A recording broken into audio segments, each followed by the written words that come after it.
God only knows.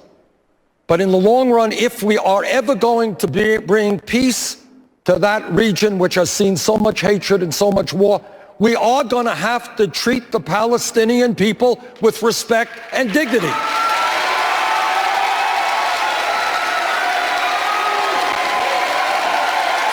So what is not to say that right now in Gaza, unemployment is somewhere around 40%.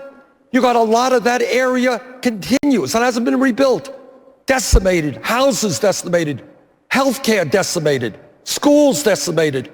I believe the United States and the rest of the world have got to work together to help the Palestinian people. That does not make me anti-Israel. That paves the way, I think, Thank you, Senator, for an approach that works in the Middle East. Thank you. Secretary Clinton, do you agree with Senator Sanders that Israel overreacts to Palestinian attacks and that in order for there to be peace between Israel and the Palestinians, Israel must, quote, end its disproportionate responses?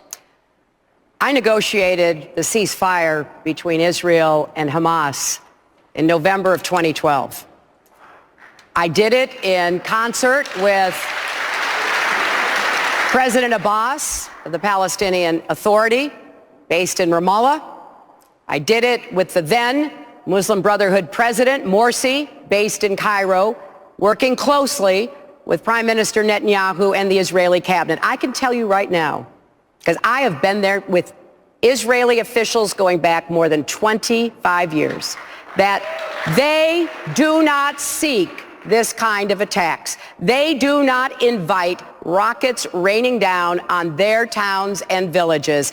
They do not believe that there should be a constant incitement by Hamas, aided and abetted by Iran, against Israel.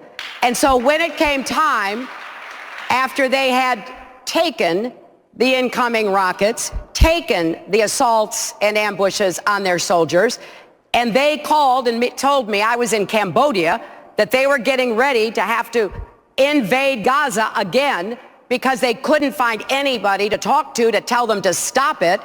I flew all night. I got there. I negotiated that. So I don't know how you run a country when you are under constant threat, terrorist attack, rockets coming at you. You have a right to defend yourself. That does not mean that you don't take appropriate precautions.